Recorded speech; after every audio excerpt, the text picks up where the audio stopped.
இன்றைக்கி நம்ம வந்து என்டர்பிரனர் டெவலப்மெண்ட்டில் தேர்ட் சாப்டர், அதாவது setting up of and enterprises பற்றி தான் நம்ம இன்றைக்கி வந்து பார்க்க போகிறோம். இன்றைக்கி வந்து பார்த்திங்கன்னா first topic the process of setting up of an enterprises. First process of setting up of an enterprises. இந்த சாப்டரில் வந்து ஒன் பை ஒன்னாக ஆண்டர்பிரினர்ஷிப் கூட இருக்கிற ஒவ்வொரு டிவிஷன்ஸ் ஆஃப் பிஸ்னஸை பற்றி தான் நம்ம வந்து பார்க்க போகிறோம். So setting up of an enterprises, ஒரு என்டர்பிரைசஸ் வந்து நம்ம அதாவது ஒரு செட்டிங் அப், அது ஃபஸ்ட்லேருந்து நம்ம கொண்டு வரோம்னா அதுக்கான தனி ஸ்ட்ரக்சர் வந்து மல்டிபிள் ப்ராசஸாக இருக்கும்னு சொல்கிறாங்க. ஃபஸ்ட்டு வந்து identifying the opportunity, developing the feasible business plan. நம்ம பிளான் என்னதுன்றது நம்ம வந்து we need to plan properly and we should develop it, and securing financing, what is the capital investment we are doing to the business, and completing the legal registration and the company process legal registration whichever we are doing to it, and launching the operations. நம்மளோட result என்னது, நம்ம operations நம்ம என்னெல்லாம் கொண்டு வர போகிறோன்றது தான் இதில் வந்து சொல்கிறாங்க. இதில் வந்து நம்ம ஆல்ரெடி முன்னாடி 10 சாப்டர் சொன்னால் இது நம்மளுக்கு இன்னும் கொஞ்சம் ஈஸியாக இருக்கும். பிகாஸ் நம்ம முன்னாடி இப்போ ஒரு சாப்டரில் இருக்கிற ஒரு கண்டினியூஸ் ப்ராசஸ் தான் ஸ்டெப் பை ஸ்டெப்பாக ஒவ்வொரு சாப்டராக கொடுத்துருக்காங்க. ஸோ எல்லா சாப்டரையுமே கண்டிப்பாக முன்னாடி 2 சாப்டர் பார்த்துட்டிங்கன்னா உங்களுக்கு இன்னும் கொஞ்சம் ஈஸியாக இருக்கும். அண்ட் இது கீ ஃபேக்டர்ஸ் வந்து நம்ம முன்னாடி சாப்டரில் பார்த்தா அதே தான் வருது. ஐடியா ஜென்ரேஷன், மார்க்கெட் ரிசர்ச் மொபிலைசேஷனை எங்கே நம்மளுக்கு அந்த ரிசோர்ஸ் கிடைக்குன்றது வந்து நம்ம தேடுறோம் இல்லையா. Men and material, machinery. இங்கே வந்து ஸ்டாஃபு, ஒர்க்கர்ஸ் தான் வந்து குறிக்கும். மெட்டீரியல்னா ரா மெட்டீரியல், மிஷினரிஸ்னால் எப்படி மேனுஃபேக்சர் பண்ணுறோம், and navigating the regular clearance to the transaction from the concept to sustainable profitable earnings. நம்ம இதில் ப்ராப்பராக பண்ணோன்னா நம்மளோட பிஸ்னஸ் ஒரு ப்ராஃபிட்டபிள் ஏர்னிங் சக்ஸஸ்ஃபுல்லாக நம்மளால் கொண்டு போக முடியுன்றதை சொல்கிறாங்க. If you are doing the process in a most successful way. And step by ஸ்டெப்பாக என்னென்ன ப்ராசஸ்ன்னு பார்க்கலாம். ஃபஸ்ட்டு வந்து ஐடியா ஜென்ரேஷன். நம்ம வந்து கிளியரான ஸ்கேனிங், அந்த என்வரான்மெண்ட்டுக்கு தகுந்த மாதிரியான நம்ம பிஸ்னஸ் ஆப்பர்ச்சுனிட்டி இதோட ஐடியா ஜென்ரேட் பண்ணும். பிரைன் ஸ்டோமிங்னு என்ன குரூப்பாக ஃபார்ம் பண்ணி ஒரு ஐடியாஸ் வந்து நம்ம குரூப்பாக நம்ம கலந்து ஆலோசிக்கும் போது நம்மளுக்கு வந்து புது விதமான ஐடியாஸ் கிடைக்கும். அதுலேருந்து ஒரு ப்ராடக்ட் வந்து தயாரிக்கக்கூடிய ஒரு ஐடியாஸ் நம்மளுக்கு வந்து கிடைக்கும். அண்ட் செலக்டிங் த நம்மளுக்கு பிடிச்ச ப்ராஜெக்ட் நம்ம செலக்ட் பண்ணி அதை நம்ம வந்து நெக்ஸ்ட்டு ப்ராசஸ்க்கு வந்து அந்த மார்க்கெட் நீட்ஸுக்கு தகுந்த மாதிரி நம்ம கொண்டு போகிறதா ஃபஸ்ட்டு ஸ்டெப். செகண்ட் ஸ்டெப் வந்து ஃபீஸிபிலிட்டி ஸ்டடி அந்த ப்ராஜெக்ட் ரிப்போர்ட்டு. நம்ம அது கொண்டு வரது மட்டும் இல்லாமல் அதுக்கு தேவையான டெக்னாலஜிக்கு இம்ப்ரூவ்மெண்ட் நம்ம எவ்வளோ அதை கொண்டு வரணும், ஃபினான்ஷியலாக அதுக்கு நம்ம எவ்வளோ சப்போர்ட் பண்ணணும், மார்க்கெட் ஃபீஸிபிலிட்டி அதோட மார்க்கெட் பற்றின ஒரு ஸ்டடீஸ் நம்மளுக்கு இருக்கணும். அண்ட் வேரியபிள் ஐடியாஸ், அந்த ஒரு விஷயத்தை கொண்டு வரணும் அதுக்கான வேறுபட்ட நிறைய கருத்துக்களையும் நம்ம வந்து மனசில் வச்சுக்கிட்டு through the technical specialisation and financial projection நம்ம வந்து அழகாக அது வந்து ப்ரொசீட் பண்ணும். ஆப்ரேஷன் பிளானை அழகாக எக்ஸிக்யூட் பண்ண it is a second step. Third step வந்து choosing the form of business organisation. நம்ம எந்த மாதிரியான பிஸ்னஸ் வந்து ஆர்கனைஸ் பண்ண போகிறோம், சோல் ப்ரொப்ரைட்டரா, இல்லை வந்து பார்ட்னர்ஷிப்பாக, இல்லை லிமிட்டட் லைபிலிட்டி பார்ட்னராக, இல்லை ஒரு கம்பெனியாக கொண்டு வர போகிறோமான்றது தேர்ட் ஸ்டெப். ஃபோர்த் ஸ்டெப் கரெக்டான ஒரு ரிஜிஸ்ட்ரேஷன் ப்ராசஸ் நம்மளுக்கு இருக்கும். நம்ம கம்பெனி பார்த்தினா ஒரு லைசன்ஸு, நம்மளுக்கு கொடுத்துருக்க பெர்மிட் எவ்வளோ, அதுக்கப்புறம் clearance form of government department, எந்த கவர்மெண்ட் டிபார்ட்மெண்ட்குள்ளே நம்ம வந்து அந்த ப்ராடக்ட்டை நம்ம வந்து இப்போ ஃபுட்டு பற்றி போகிறோன்னா எஃப்எஸ்சி சர்டிஃபிகேட் வேணும். இப்போ நம்ம ஏதோ அந்த பிஸ்னஸ் தகுந்த மாதிரியான ரிப்போர்ட்ஸ் நம்ம வந்து கிளியரன்ஸாக ரிஜிஸ்டர் பண்ணி நம்ம வச்சுருக்கணுன்றது சொல்கிறாங்க. அடுத்தது வந்து பார்த்திங்கன்னா ரிசோர்ஸ் மொபிலைசேஷன். அதாவது நம்மளுக்கு எங்கே அந்த ப்ராடக்ட் வந்து கிடைக்குதுன்றத ஒரு கிளியரன்ஸ் வேணும். எங்கே லேண்ட், எங்கே லொக்கேட் பண்ண போகிறோம், எங்கே நம்மளுக்கு வந்து அந்த ஷெல்டர் கிடைக்க போகுது, அந்த பிளான்ட் அண்ட் மிஷினரிஸ் நம்மளுக்கு எங்கே கரெக்டாக வந்து கிடைக்க போகுதுன்ற ஒரு கிளியரன்ஸ் ஐடியாஸ் நம்மளுக்கு வந்து இருக்கணும். Setting up the operation and launch. நம்ம வந்து ஒரு லான்ச் வந்து பண்ணும்போது நம்மளுக்கான ஃபிசிக்கல் இன்ஃப்ராஸ்ட்ரக்சர்ஸ் அங்கே கரெக்டாக இருக்குதா, ஒரு ஸ்டாஃப் ரெக்ரூட்மெண்ட்னால் அதுக்கான ப்ராசஸ் நம்மளுக்கு கரெக்டாக நடக்குமா, இனிஷியல் ப்ரொடக்ஷன் நம்மளோட ஸ்டார்டிங் வந்து எண்டு ப்ரொடக்ஷன் வரைக்கும் நம்மளுக்கு எல்லா விதமான ஒரு சப்போர்ட் அண்ட் கைடன்ஸ் நமக்கு கிடைக்குமான்றதை லான்ச் பண்ணுறதுக்கு முன்னாடி நம்ம யோசிக்கணும். This is a next step. And the implementation and monetisation. இது எல்லாமே பண்ணி முடிச்ச வாட்டி அந்த ப்ராஜெக்டை நம்ம வந்து இம்ப்ளிமெண்ட் பண்ணும்போது டே பை டே அந்த ஆப்ரேஷன் வந்து கண்டினியூஸ் மென்டாரிங் பர்ஃபார்மன்ஸ் நம்ம வந்து பார்த்துட்டு இருக்கணும். At the same time plan பண்ணபடி இம்ப்ரூவ்மெண்ட்டும் நம்ம அதில் வந்து பண்ணணும். And the next form of an enterprises. ஒரு என்டர்பிரைசஸ் எப்படி ஃபார்ம் பண்ணுறது அப்படின்னு பார்த்தீங்கன்னா, இது நிறைய விதமான டைப்ஸ் இருக்குது. Sole proprietorship, partnership, LLP, company வந்து பப்ளிக்காகவும் இருக்கலாம், ப்ரைவேட்டாகவும் இருக்கலாம். இது நம்ம சூஸ் பண்ணுற விதத்தில் தான் நம்மளோட கேபிட்டல் நம்ம எவ்வளோ அதுக்கு போடணும், ரிஸ்க் எவ்வளோ, ஒவ்வொன்றுத்துக்கும் ஒவ்வொரு வகையான ரிஸ்க் இருக்கும். அந்த ரிஸ்க் நம்ம எப்படி வந்து மெயின்டைன் பண்ணுறோம் அண்ட் மேனேஜ்மெண்ட் காம்ப்ளெக்சிட்டி நம்ம எப்படி அதை கண்ட்ரோல் பண்ணி அந்த ஆப்ரேஷனை ஃப்ளோவாக கொண்டு போகிறது தான் இந்த ஃபார்ம் ஆஃப் என்டர்பிரைசஸில் இருக்குது. அதில் main form of business ownership first யாருன்னு பார்த்தீங்கன்னா, ஃபஸ்ட்டு டைப்பு சோல் ப்ரொப்ரைட்டர்ஷிப். இவங்க வந்து தனியாக இண்டிவிஜுவலாக தான் இருப்பாங்க.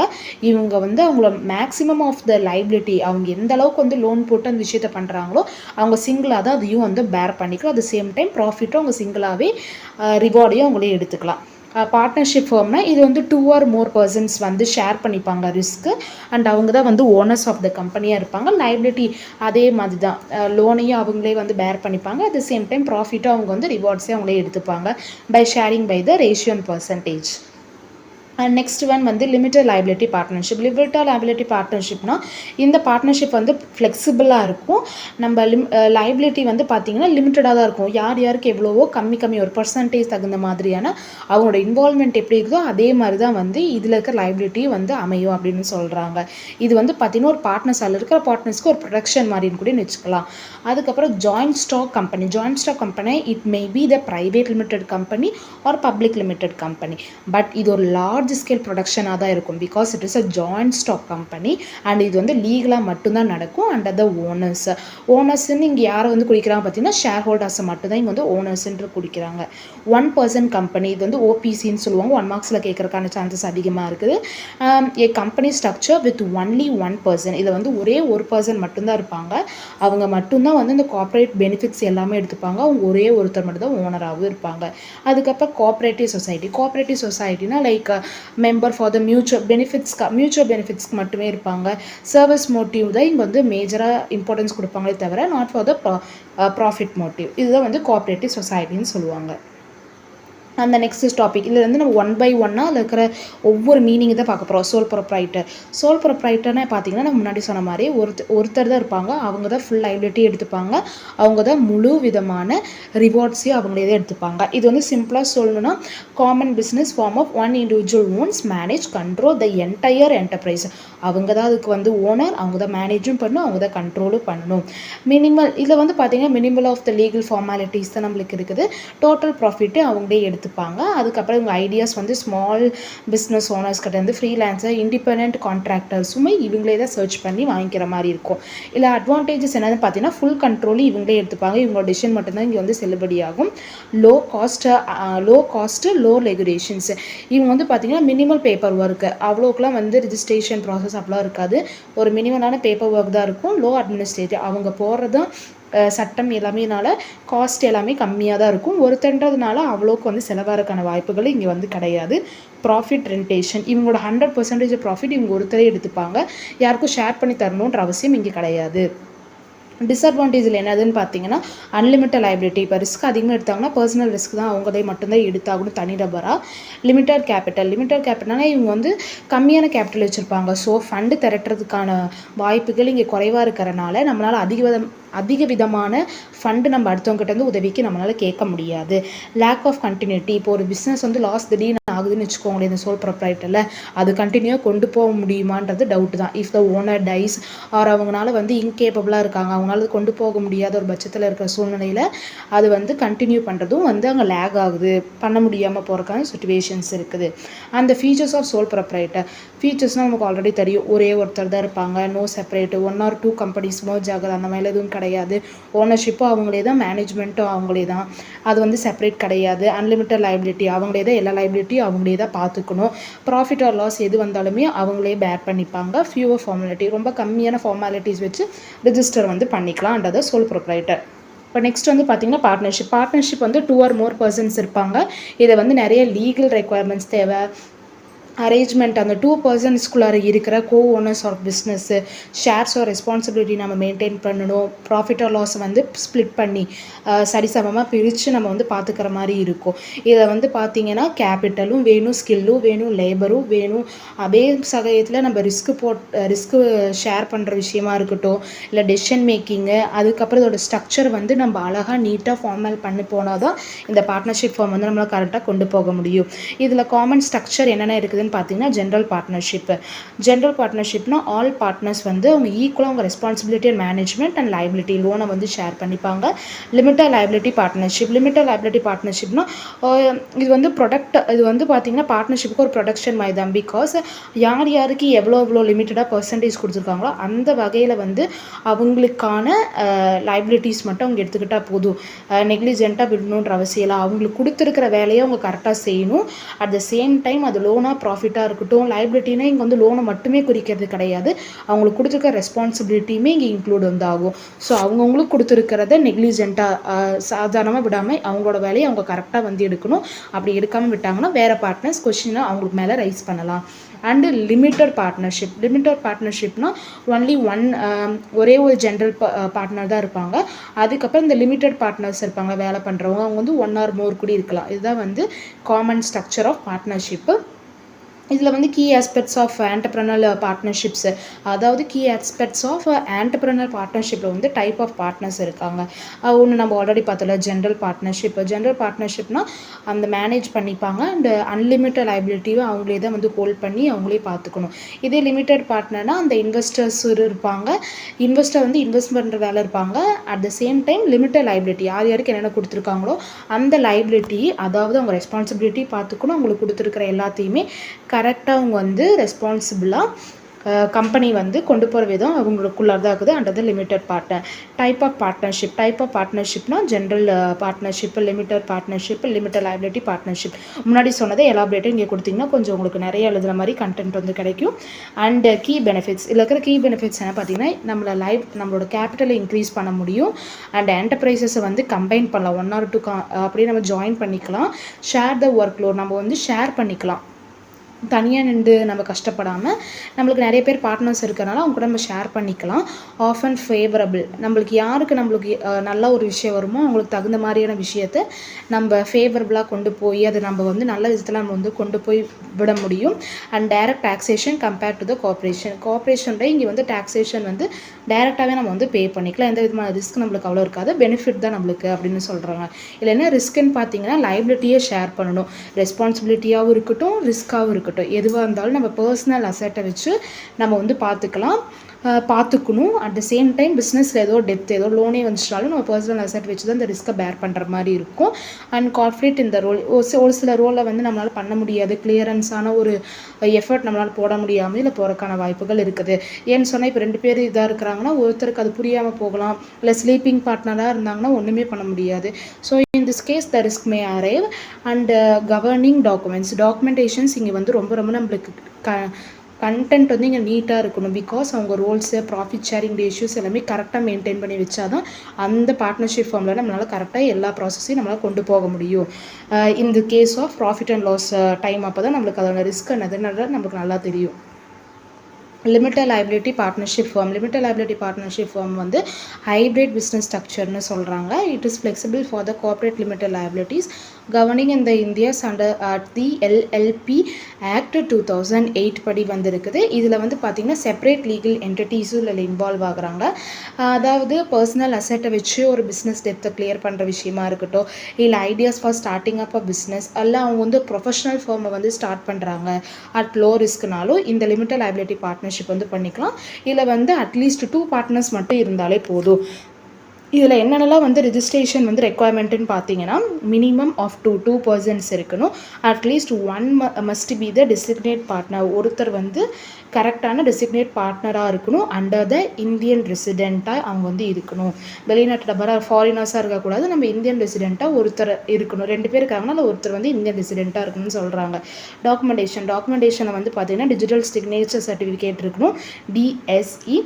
அதுக்கப்புறம் வந்து டைரக்டர் ஐடென்டிஃபிகேஷன் நம்பர் இருக்கணும், DIN இருக்கணும். அதுக்கப்புறம் பார்ட்னர்ஷிப்போட டெசிக்னேட்டட் பார்ட்னர் அந்த இந்தியன் ரெசிடெண்ட்டோட சர்டிஃபிகேட்ஸ் இருக்கணும், PAN card and Aadhaar card proof, அதுதான் வந்து அட்ரஸ் ப்ரூஃப்னு சொல்லியிருக்காங்க. அதுக்கப்புறம் அக்ரிமெண்ட், இதில் வந்து ஒரு அக்ரிமெண்ட் இருக்குது, மேண்டரி எல்எல்பி அக்ரிமெண்ட் வந்து இதற்கு கீழே போடுவாங்க. அதில் வந்து ஒரு சில விதமான ரூல்ஸ் அண்ட் ரெகுலேஷன்ஸும் நம்ம ஃபாலோ பண்ணி இந்த கம்பெனி வந்து நடத்துகிற மாதிரி இருக்கும். அதுக்கப்புறம் joint stock company. Joint stock கம்பெனினா இந்த கம்பெனி வந்து எப்படி பிஸ்னஸ் ஸ்ட்ரக்சர்ஸ் இருக்குன்னு நினச்சிங்கன்னா, capital is divided into transferable shares. இங்கே வந்து ஷேர்ஸ் தான் வந்து இங்கே வந்து ஷேர் ஹோல்டர்ஸ் தான் மெயின் பார்ட்டாக வந்து எய்ம் பண்ணுறாங்க. They are the owner to the company and multiple investors இதில் இருப்பாங்க. ரிசோர்ஸஸே பார்த்திங்கன்னா நிறைய வந்து ஷேர் ஹோல்டர்ஸோட இன்வெஸ்ட்மெண்ட் தான் இங்கே அதிகமாக இருக்கும். அதே மாதிரி லீகல் என்டிட்டிஸ் வித் பெர்பெக்சுவல் சக்சஷனாக இருக்கணும், enabling the large circle operations and easy transfer of ownership. இங்கே வந்து ஈஸியாக நம்ம ட்ரான்ஸ்ஃபரும் பண்ணிக்கலாம். அட் த சேம் டைம் நம்மளுக்கான லைபிலிட்டிஸு அசட்ஸ் எல்லாமே நம்மளுக்கு வந்து அதுலேருந்து நம்மளுக்கு ஈஸியாக கிடச்சிடும். அண்ட் அது ஜாயின்ட் ஸ்டாக் கம்பெனி. பிகாஸ் இங்கே வந்து நிறைய பேரோட கூட்டணியோட சேர்ந்து நம்ம பண்ணுற ஒரு விஷயம். இதில் வந்து வேரியஸ் டைப் இருக்குது. ஒன்று வந்து ப்ரைவேட் லிமிடெட் கம்பெனி, இன்னும் வந்து public limited company. Private limited company the shares are not public. ப்ரைவேட்னா ஒரு சில ஹையஸ்ட் குரூப் மெம்பர்ஸ் மட்டும்தான் இருப்பாங்க. அந்த பப்ளிக்குள்ள மட்டும் ட்ரேட் பண்ணுவாங்க, அவங்களே ட்ரான்ஸ்ஃபரும் பண்ணிப்பாங்க. இது வந்து ஃபேமிலிக்கு வந்து இதில் வந்து அஃபெக்ட் ஆகாத ஒரு விதத்தில் ப்ரைவேட்டாக மட்டும்தான் இவங்க ஷேரை வெளியிடுவாங்க. ப்ரைவேட்டாக ஒரு ஹையர் சொசைட்டி பீப்புள் மட்டும் வாங்கிக்கிற மாதிரி இருக்கும், ஆர் அ ஸ்பெசிஃபிக் இண்டிவிஜுவல். இது வந்து ஃபேமிலிக்கும் ஒரு தனிப்பட்ட ஒரு இண்டிவிஜுவலுக்கும் இது ரெஸ்ட்ரிக்டான ஒரு விஷயம். அண்ட் அது private limited company. Public limited company இந்த ஷேரை வந்து பப்ளிக்காகவே ரிலீஸ் பண்ணுவாங்க. இதில் வந்து வைடர் இன்வெஸ்டர்ஸ் இருப்பாங்க, ஸோ மெனி இன்வெஸ்டர்ஸ் இதில் வந்து ஜாயின் பண்ணுவாங்க.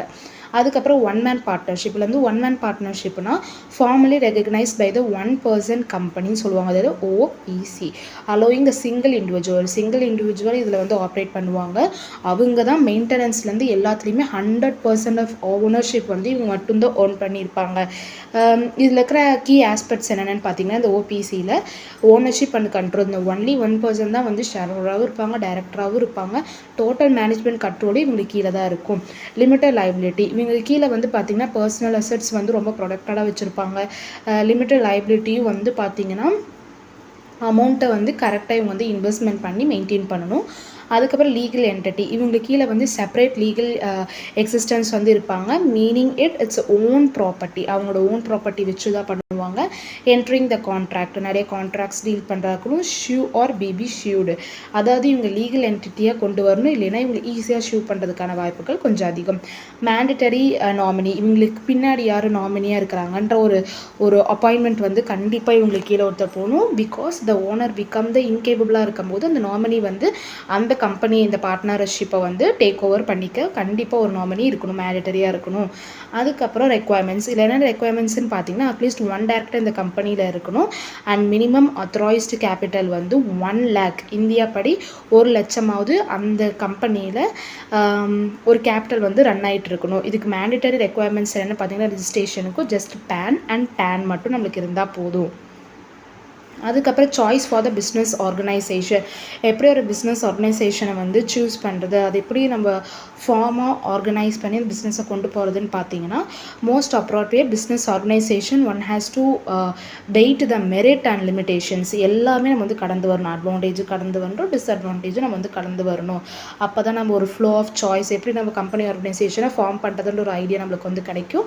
ஃபஸ்ட்டு ஒன்று வந்து cost and easy in stepping up of organisation. First நம்மளுக்கு வந்து பார்த்திங்கன்னா ஃபஸ்ட் அண்ட் க்ரூஷியல் விஷயமே வந்து அந்த கம்பெனியை வந்து நம்ம அழகாக ஃபார்ம் பண்ணி ரன் பண்ணணும்னா existing business needs some cost. ஒரு ஸ்டார்ட் பண்ணுறோன்னே நம்மளுக்கு என்ன வேணும், ஃபஸ்ட்டு ஒரு எக்ஸ்பேண்ட் பண்ணுறதுக்காக இருக்கட்டும், அதுக்கான விலையை நம்ம நிர்ணயிக்கணும் இல்லையா. அந்த ஆர்கனைசேஷனுக்கான ஒரு காஸ்ட் அண்ட் அந்த value of to that setting up of an organisation like an capital மாதிரின்னு வச்சுக்கோங்களேன். Liability is an obligation or something owned by the individual or company to a third party. Every organization creates some liability for the owner of the business. எல்லா லைபிலிட்டினா இங்கே responsibility வந்து குறிக்குது. Even though ஓனராகவே இருந்தாலுமே அவங்களுக்கான responsibility and லீடர்ஷிப்பை அவங்க வந்து அந்த இடத்துல கொண்டு போகணும். Here no one is free from anything. எல்லா பேருக்குமே ஒவ்வொரு விதமான ரெஸ்பான்சிபிலிட்டி இருக்கும். அந்த ரெஸ்பான்சிபிலிட்டி அவங்க ஃபாலோ பண்ணி தான் ஆகணும். Each one of the individual individual, அவங்க தேர்ட் பார்ட்டியாகவே இருந்தாலுமே அந்த ஆர்கனைசேஷனுக்குள்ளார அவங்களோட இன்வால்மெண்ட் கண்டிப்பாக இருக்கணுன்றதை சொல்கிறாங்க. அண்ட் கண்டினியூட்டி, ஒரு கம்பெனி நம்ம வந்து ஸ்டார்ட் பண்ணோம்னா, ஃபார் எக்ஸாம்பிள் ஹிந்து அன்டிவைடட் ஃபேமிலியில் கர்த்தா இருப்பாங்க, அவங்களுக்கு கீழே அதாவது ஒரு கண்டினியூட்டி வந்துகிட்டே இருக்கும், ஃபேமிலி பிஸ்னஸாக இருக்கும், அவங்க வந்து விடவே மாட்டாங்க. அந்த மாதிரி ஒரு கம்பெனி வந்து கன்சிஸ்டண்ட்டாக நம்ம வந்து கொண்டு போகணும். Even though if there is any death or insanity or insolvency, அவங்களால பண்ணவே முடியல, அந்த கம்பெனியே வந்து அஃபெக்ட் ஆகுதுன்ற ஒரு விதத்தில் கூடி we need to be more organized about our form of that organization.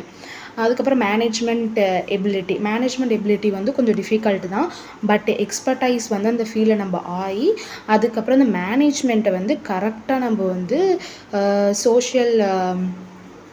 Soul ப்ரொப்ரைட்டராகவே இருந்தாலுமே அந்த கம்பெனி நம்ம வந்து மேனேஜ் டீல் பண்ணுற விதம் வந்து நம்ம ப்ராப்பராக நம்ம வச்சுக்கணுன்றதை வந்து சொல்கிறாங்க.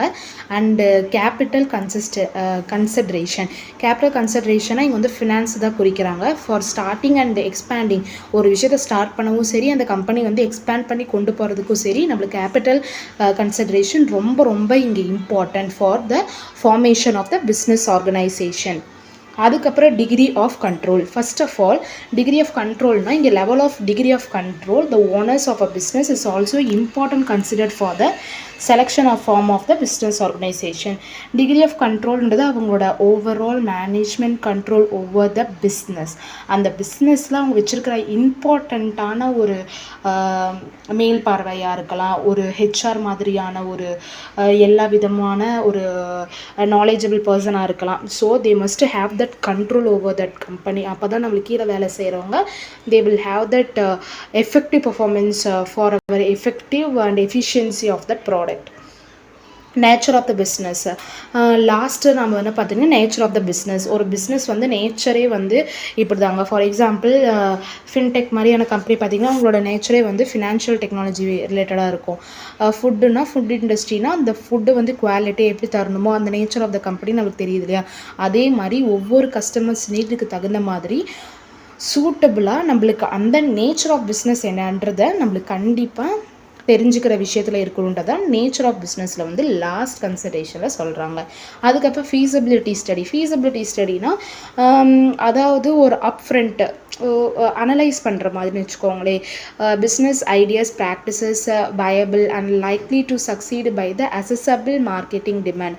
அந்த மார்க்கெட்டிங் டிமாண்டில் இருக்கிற அந்த ப்ராடக்ட் ஒரு நம்ம அதுக்கான டெக்னிக்கல் நீட்ஸ் நம்ம எவ்வளோ போகிறோம், ஃபினான்ஷியல் வயபிலிட்டி அது நம்மளுக்கு தேவையா, இல்லை அது ஆப்ரேஷன் லீகல் ரெக்குவயர்மெண்ட்ஸ் அதுக்கு என்னென்னலாம் தேவை, ஃபுல்லாக வந்து அந்த ஒரு ஆப்ரேஷன் பண்ணுறோன்னா ஒரு எலாபரேட்டான ஸ்டடி தான் வந்து ஃபீஸபிள் ஸ்டடி அப்படின்னு சொல்கிறோம். ஒரு ஆண்டர்ப்ரனர் கைட் பண்ணிட்டு போகும்போது போகலாமா வேண்டாமா அந்த டெசிஷன் வந்து எடுக்கிறது தான் இந்த ஃபீஸபிள் ஸ்டடி. எடுத்தோடனே ஒரு பிஸ்னஸ் எடுத்து பண்ண முடியாது.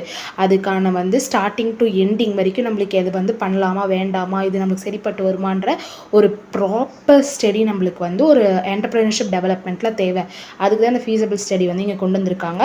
இதில் என்ன பர்பஸ் அண்ட் பெனிஃபிட் இருக்குதுன்னு பார்த்தீங்கன்னா, இன்ஃபர்மேஷன் டெசிஷன் மேக்கிங் கரெக்டாக நம்ம வந்து டிசைன் பண்ணுறோமா இல்லையா, இந்த பிஸ்னஸ் ஐடியா வந்து கன்ஃபார்மாக நம்மளால் கொண்டு போக முடியுமா இல்லையான்றதை ஃபஸ்ட்டு வந்து இன்ஃபார்ம் டெசிஷன் மேக்கிங்னு சொல்கிறாங்க. அதுக்கப்புறம் ரிஸ்க் இமிக்ரேஷன், நம்மளால் வந்து ஒரு பொட்டென்ஷியல் ப்ராப்ளத்தை சார்ட் அவுட் பண்ணி அதில் இருக்கிற அப்ஸ்டகல்ஸை வந்து ஈஸியாக அதை ரெக்கவர் பண்ண முடியுமான்றதை நம்ம வந்து கண்டுபிடிக்கணும். அதுக்கப்புறம் ரிசோர்ஸ் அலோகேஷனாக ஈஸியான டைமு மணி அண்ட் எஃபர்ட் போட்டு அந்த ரிசோர்ஸை வந்து நம்மளால் வாங்க முடியுமா, எஃபிஷியன்ட் வேல நம்மளால் வாங்க முடியுமா. அதுக்கப்புறம் செக்யூரிங் த இன்வெஸ்ட்மெண்ட், அந்த இன்வெஸ்ட்மெண்ட்டை வந்து convince the investor and lender of the feasibility. நம்மளால் வந்து அந்த இன்வெஸ்ட்மெண்ட்டை வந்து டேட்டாவை நல்லா நம்ம இன்வெஸ்டரை கன்வின்ஸ் பண்ணி அவங்கக்கிட்ட இருக்கிற ஃபண்ட் நம்மளால் ரைஸ் பண்ணி வாங்க முடியுமா, லெண்டர்கிட்ட இருந்து நம்மளால் அமௌண்ட் வாங்க முடியும். லெண்டர்னா பேங்கர், ஃபினான்ஷியல் இன்ஸ்டிடியூஷன்ஸ் அந்த மாதிரி இருப்பாங்க இல்லையா. நம்மளுக்கான ஃபண்டை வந்து கொண்டு வர ஆட்களை நம்மளால் வந்து செக்யூராக நம்ம அவங்களால பார்த்துக்க முடியுமா, அவங்களுக்கான வந்து கரெக்டான பேமெண்ட்டும் நம்ம கரெக்டாக அந்த funding கொடுத்தவங்களுக்கு we need to show our profitable ratio or not. அதுக்கப்புறம் ஸ்ட்ராட்டஜிக் டைரக்ஷனாக ரோட் மேப், ஒரு வெஞ்சர் நம்ம கொண்டு போகிறோம்னா ரியலிஸ்டிக் ரோட் மேப், இப்படி பண்ணால் இப்படி நம்மளுக்கு வந்து கண்டிப்பாக ப்ராஃபிட் கிடைக்கும், இல்லைன்னா இந்த ப்ராடக்ட் வந்து நம்ம செஞ்சோன்னா கண்டிப்பாக ஒரு ரீச் கிடைக்கும்ன்ற ஒரு ரோட் மேப் வந்து ஒவ்வொரு வெஞ்சர் ஒவ்வொரு பிஸ்னஸ் ஓனர்ஸ்க்குமே வந்து ஒரு ஐடியா இருக்கணும் அப்படின்றத இந்த ஃபீஸிபிள் ஸ்டடி மூலிமா நம்மளால் தெரிஞ்சுக்க முடியுன்றதா இந்த பர்பஸ் அண்ட் பெனிஃபிட்ஸில் வந்து சொல்கிறாங்க. அதுக்கப்புறம் marketing, technical, financial, commercial and economical. இப்போ வந்து ஆண்டர்ப்ரனர் டெவலப்மெண்ட்டில் இத்தனையும் சேர்ந்தால் மட்டும்தான் அந்த ஐடியாஸை வந்து நம்ம வெஞ்சார்ட்ட ஃபீஸபிள் வயபிளாக நம்மளால் கொண்டு போக முடியும். ரியலிஸ்டிக் வே அதை வந்து நம்மளால் வந்து தொடர்ச்சியாக நம்மளால் வந்து ஒரு பிஸ்னஸ் சக்ஸஸ்ஃபுல்லாக இருக்கணும்னா இது எல்லாமே சேர்ந்தால் மட்டும்தான் ஒரு கரெக்டான ஒரு ஃப்ளோ வந்து இருக்கும். அப்போ தான் எந்த விதமான நம்மளுக்கு டிஃபிகல்ட்டிஸோ ஒரு தாக்கமும் நம்மளுக்கு வராமல் இருக்கிறதுக்காக we need all these things to all together. அப்போ தான் நம்மளால் வந்து ஒரு கரெக்டான என்ஷூர் வந்து பண்ண முடியும். மார்க்கெட் டிமாண்டை நம்மளால் வந்து ரீச் பண்ண முடியுமா, ஆப்ரேஷன் கேப்பபிலிட்டி நம்மளால் கரெக்டாக பூர்த்தி பண்ண முடியுமா, ஃபண்டிங் வாங்க முடியுமா, ப்ராஃபிட்டபிலிட்டி எடுக்க முடியுமா, எக்கனாமிக் கான்ட்ரிபியூஷன் நம்மளால் என்னென்ன ஜிடிபியில் கொடுக்க முடியும், அதுக்கப்புறம் ரிஸ்க் வந்து நம்மளால் ரெடியூஸ் பண்ண முடியுமா, எஸ்எம்இ நம்மளால் வந்து சப்போர்ட்டிங் அதில் நம்ம க்ரோத் வளர்ச்சி அடைய முடியுமா, இன்ஃப்ராஸ்ட்ரக்சர் டெவலப்மெண்ட் நம்மளால் ரீச் பண்ண முடியுமா, அதில் இருக்கிற இனோவேஷன் நம்ம கம்பெனிக்கான இனோவேஷனை நம்மளால் ரீச் பண்ண முடியுமான்றது இந்த விஷயத்தை வச்சு ஆல் தீஸ் 5 திங்ஸை வச்சு நம்மளால் கொண்டு வர முடியும். And market feasibility. மார்க்கெட்டிங் ஃபீஸிபிலிட்டினா மார்க்கெட்டோட டிமாண்ட் என்னது, கன்சியூமர் என்ன நீட், அவங்க ப்ரிஃபரன்ஸ் என்னவாக இருக்குது, காம்படேட்டரை வந்து நம்மளால் வீழ்த்த முடியுமா, அவங்க ப்ராடக்டோட நம்ம ப்ராடக்ட் குவாலிட்டிலையும் சரி ப்ரைஸ்லையும் சரி நம்மளால் காம்படேட் பண்ண முடியுமா இல்லையா, அதுக்கப்புறம் ஸ்ட்ராட்டஜிஸ் எப்படி மார்க்கெட்டிங் பண்ணால் அந்த சேல் நம்மளால் பண்ண முடியுன்றதை மார்க்கெட்டிங் ஃபீஸிபிலிட்டியில் வந்து கொண்டு வராங்க. டெக்னிக்கல் ஃபீஸிபிலிட்டினா ஆன்கோயிங் சேஞ்சிங் இந்த டெக்னிக்கல் வேர்ல்டு. நம்ம அதாவது டெக்னிக்கல் வேர்ல்டுக்கு தகுந்த மாதிரியான ஒரு ஃபாஸ்ட்டான ஒரு மேனுஃபேக்சரிங் இண்டஸ்ட்ரி. ஃபார் எக்ஸாம்பிள் ஃபஸ்ட்டெல்லாம் வந்து ஒவ்வொரு ப்ராசஸுமே கையிலே செஞ்சு கொண்டு வருவாங்க. பட் இப்போலாம் வந்து ஈஸியாக மிஷினரி வந்தனால டக்குன்னு ஒவ்வொன்றுத்துக்குமே ஒவ்வொரு மிஷினரி வந்துச்சு. ஒரு ப்ராடக்டில் தயாரிக்கிறதுக்கு, பிராண்டிங் பண்ணுறதுக்கு, பேக்கிங் பண்ணுறதுக்கு, எல்லாத்துக்குமே அதுக்கு தகுந்த மாதிரியான டெக்னிக்கல் ஃபீஸிபிலிட்டியை நம்ம வந்து ஓவர் கம் பண்ணி எப்பயுமே நம்ம சேஞ்ச் ஆகிட்டே இருக்கிறோமா. ஃபார் எக்ஸாம்பிள் மிஷினரியாக இருக்கட்டும், டெக்னாலஜியாக இருக்கட்டும், லொக்கேஷன் கூட நம்ம வந்து அதுக்காக சேஞ்ச் பண்ணணும். Because if you use chemical இண்டஸ்ட்ரினா ஃபார் அவே இருக்கணும். அண்ட் மேனுஃபேக்சரிங் எஃபிஷியன்சியுமே நம்மக்கிட்ட வந்து கொஞ்சம் அதிகமாகவே இருக்கணும். அதுக்கப்புறம் ஃபினான்ஷியல் ஃபீஸபிலிட்டினா நம்மளால் ஈஸியாக வந்து கேபிட்டல் வந்து ரெக்குவயர்மெண்ட்ஸை ஃபுல்ஃபில் பண்ண முடியுமா, கேஷ் ஃப்ளோ கரெக்டாக இருக்குதா, அதுக்கப்புறம் நெட் ப்ரெசென்ட் வேல்யூ நம்ம கரெக்டாக தான் கொடுக்குறோமா, இன்ட்ரெஸ்ட் ரேட் ரிட்டர்ன்ஸும் நம்மளுக்கு கரெக்டாக தான் நம்மள்கிட்ட போயிட்டு இருக்குதா, அதே மாதிரி ப்ராஃபிட்டபிலிட்டி வந்து நம்ம கரெக்டாக டிட்டர்மைன் பண்ணி ஃபண்டிங் சோர்ஸும் நம்மளுக்கு இன்வெஸ்டர்ஸ்கிட்ட வந்து கிடைக்குதான்ற ஒரு ஃபினான்ஷியல் ஃபீஸபிலிட்டியும் இங்கே வந்து கரெக்டாக நம்ம வந்து மேனேஜ்மெண்ட் பண்ணணும். அதுக்கப்புறம் கமர்ஷியல் ஃபீஸபிலிட்டினா கவர் த லீகல், கான்ட்ராக்சுவல் எல்லா விதமான ஒரு இன்வெஸ்டர் கிட்ட இருக்கிற இல்லை ஒரு கம்பெனி வந்து ரன் பண்ண வேண்டிய ஒரு லீகல் ரெக்குவயர்மெண்ட்ஸ் எல்லாமே, ரிஜிஸ்ட்ரேஷன் ப்ராசஸ்லேருந்து ஒருத்தவங்ககிட்ட கான்ட்ராக்சுவல் அக்ரிமெண்ட் போகிறதுலேருந்து ஒரு பிஸ்னஸை செட்டிங் அப் பண்ணுறதுலேருந்து ரா மெட்டீரியல் வாங்குறது, அதை டிஸ்ட்ரிபியூட் பண்ணுறது, எல்லா வகையான ஒரு ப்ராடக்டை தவிர எக்ஸ்டர்னல் சேனல்ஸ் எல்லாத்தையுமே கொண்டு வரதான் இந்த கமர்ஷியல் ஃபீஸபிலிட்டிக்குள்ளே கரெக்டாக நம்ம கொண்டு போகிறோமா இல்லையான்றதை பார்க்குறதா இதுக்குள்ளே வந்து அடங்குது. எக்கனாமிக்கல் ஃபீஸபிலிட்டினா that is boarding the impact of the project of the economy. நம்மனால நம்ம கம்பெனினால் வெளியில் என்ன நம்மளுக்கு வந்து இம்பேக்ட் ஆகுது. ஃபார் எக்ஸாம்பிள் எம்ப்ளாய்மெண்ட் ஜென்ரேஷன் நம்ம கம்பெனினால் நம்ம வந்து கொடுப்போம். இம்போர்ட் சப்ஸ்டியூஷன் நம்மனால நம்ம நாட்டிலேருந்து ஒரு ப்ராடக்ட்டை வெளிநாட்டுக்கு அனுப்புகிறோன்னா இப்போது we are giving the GDP நம்மளால் வந்து கொஞ்சம் இன்க்ரீஸ் ஆகும். அதுக்கப்புறம் சோஷியல் காஸ்ட்டு நம்மளால் நம்ம சுற்றி இருக்கிற 4-5 பேத்துக்கு நம்மளால் வேலை தந்து அந்த காஸ்ட் பெனிஃபிட் வந்து அனலைஸ் ஆகுதா இல்லையன்றதான் இந்த எக்கனாமிக் ஃபீஸபிலிட்டிக்குள்ளே வந்து வருது. இப்போது நெக்ஸ்ட்டு 4th சாப்டர் வந்து நெக்ஸ்ட் வீடியோவில் வந்து உங்களுக்கு அப்லோட் வந்து பண்ணுறேன். ப்ளீஸ் லைக், சப்ஸ்கிரைப் பண்ணுங்கள் இந்த சேனலை. அப்போ தான் நிறைய பேருக்கு போய் ரீச் ஆகும். ஃபார் மோர் சாப்டர்ஸ் உங்களுக்கு எந்த சாப்டர் வேறு சப்ஜெக்டில் உங்களுக்கு வேணுன்னா கூடி ப்ளீஸ் கமெண்ட் பண்ணுங்கள். உங்களுக்கு இதில் வந்து ஏதோ டவுட் இருந்தாலுமே மறக்காமல் வந்து கிளியர் பண்ணிக்கோங்க. தேங்க்யூ ஃபார் வாட்சிங் திஸ் வீடியோ.